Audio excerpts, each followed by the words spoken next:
एक दिन की बादशाह, यानी एक दिन का पावर किसी को मिल जाए तो क्या कर सकते हैं, सिस्टम ही बदल सकता है कोई आदमी। तो इसी कहानी के माध्यम से बताया गया है कि, कि किसी भी आदमी को अगर एक दिन का पावर दिया जाए तो क्या कर सकता है।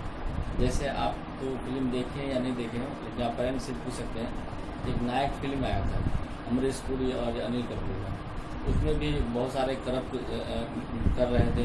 जो सीएम थे ये अमरीश पुरी, तो इस तरह के बहुत सारे करप्शन कर रहे थे। तो अनिल कपूर मीडिया होते हैं उसमें, तो उससे किस तरह का मतलब सवाल क्वेश्चन करते रहते हैं। तो बोला एक दिन का मुख्यमंत्री बन के दिखाओ, तो सच में एक दिन का मुख्यमंत्री बना दिया गया उसको, और सारा सिस्टम को सुधार दिया।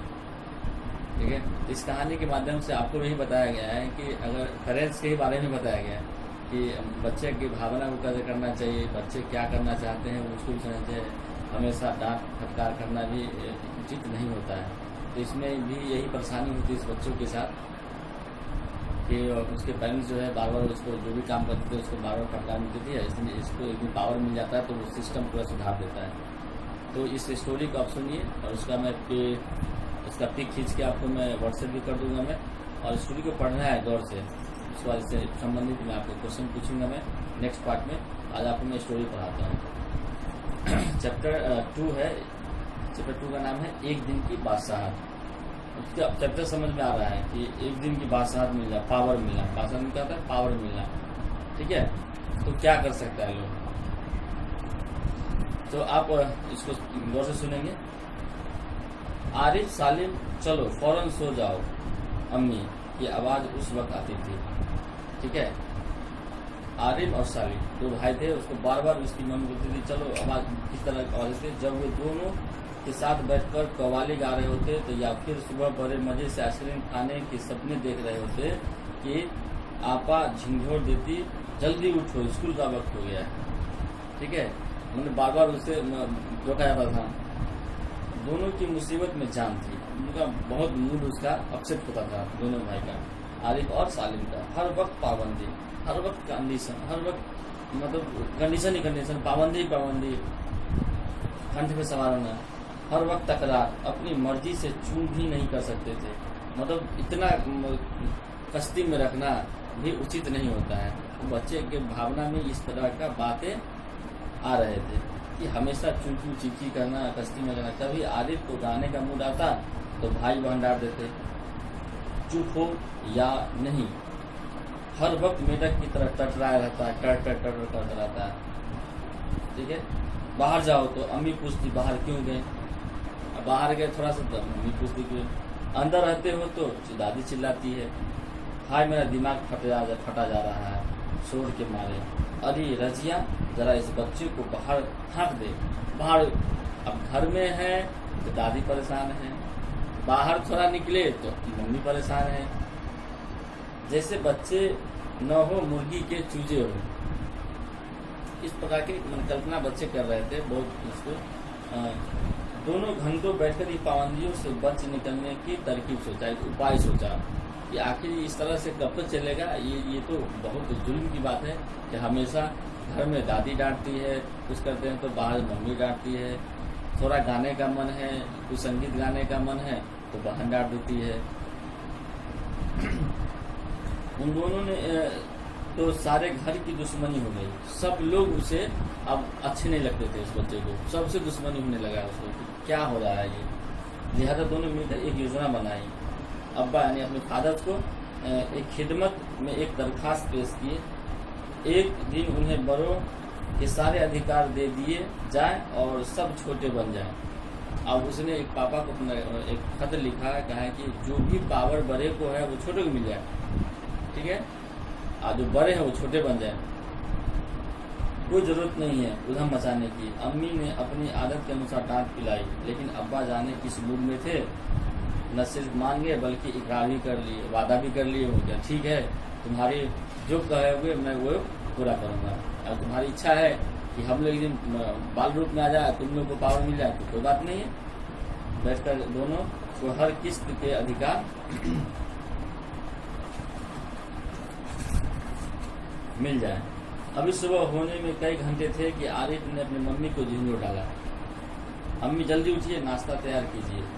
आप देखिए आज वो खुद अपोजिट हो गया, विलोम शब्द हो गया है कि पहले क्या था उसको परेशानी होती थी, अब ये बच्चे जाके परेशान कर रहे हैं।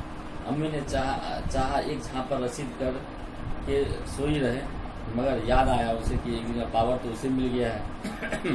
फिर दादी ने सुबह का नमाज पढ़ने के बाद दवा खाना, बादाम का हरीरा पीना किया तो आरिफ ने उन्हें रोका। तौबा है दादी, कितना हरीरा पिएगी, आपका पेट फट जाएगा।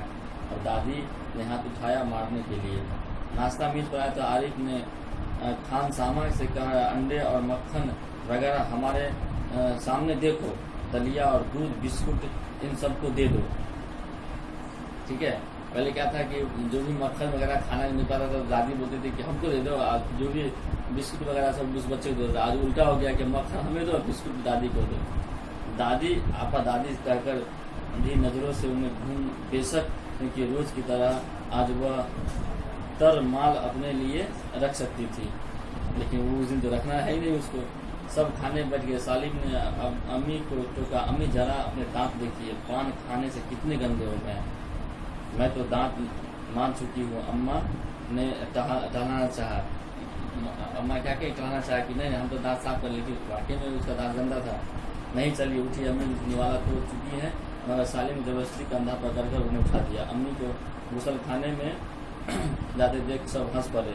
नहाने वाला है, गुसल खाना किसको बोलते हैं, जिसमें नहाने जाते हैं लोग, जिसको बाथरूम बोलते हैं हम लोग। जैसे रोज सालिम को जबरदस्ती भगा के हंसते थे। फिर वह अब्बा के तरफ मुड़ा, जरा अब्बा की गत देखिए, अब्बा का गत देखिए तो क्या हाल है, बाल बढ़े हुए हैं, सेव नहीं करते हैं, कपड़े गंदे पहने हुए हैं, आप इतने मैले कर डाले हो, आखिर अब्बा के लिए कितने कपड़े बनाए जाएंगे। यह सुनकर अब्बा हंसते हंसते बुरा हाल हो गया। आज ये दोनों कैसी नकल उतार रहे हैं सबकी, मगर फिर अपने कपड़ों देखकर सचमुच शर्मिंदा हो गया। थोड़ी देर बाद अब्बा अपने दोस्तों के बीच बैठे अपनी गजल लहक सुन रहे थे। आरिफ फिर चिल्लाने लगा, बस कीजिए अब्बा, फौरन ऑफिस जाइए, 10 बज गए। और यही बच्चा उस समय गजल गाने का मन था करता था, आज उसके पिताजी का मन सुनने का तो भी गाड़ देता था, आज ही जाइए, चुप चुप चुप। अब्बा डांटे जाते रो तो बेबसी से गजल अधूरी पंक्तियां दांतों तले दबाए और वो आरिफ के साथ निकल लिए। राजिया जरा मुझे 5 रुपये देना।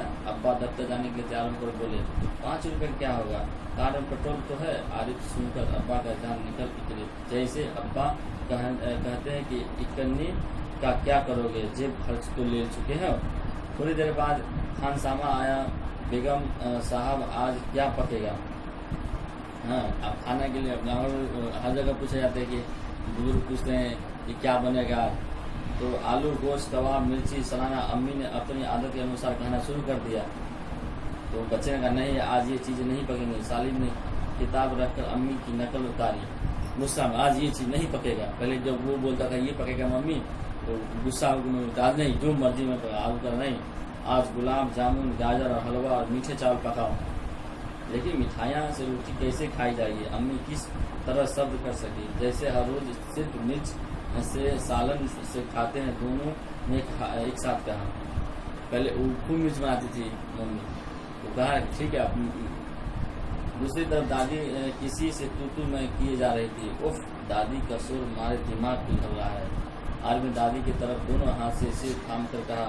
इतना सुनकर दादी चीखना चिल्लाना शुरू कर दिया। आज ये लड़के मेरे पीछे पंजे झाड़ पड़ गए हैं, मगर अब्बा के सामने खून की घूंट पी रह गई है।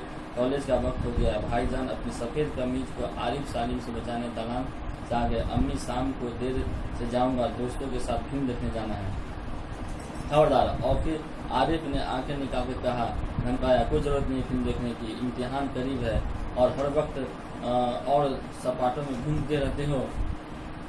पहले तो भाईजान एक करारा हाथ मारने लगे, फिर सोचकर मुस्कुरा पड़े, लेकिन हजूर अली दोस्त के साथ खास फिल्म देखने की पक्की कर चुके थे, मुझे इजाज़त देने की मेहरबानी की जाए।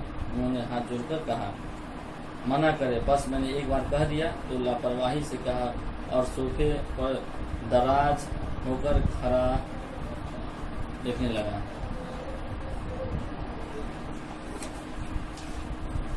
तो क्या किया है कि अखबार देखने लग गया है। उसी वक्त आपा भी अपने कमरे से निकली और निहायत भारी साड़ी से लचकती लचकती बड़े ठाट से कॉलेज जा रही थी। आपा सालिम से बड़े गौर से आपा मुआयना किया, इतनी भारी साड़ी क्यों पहनती हो?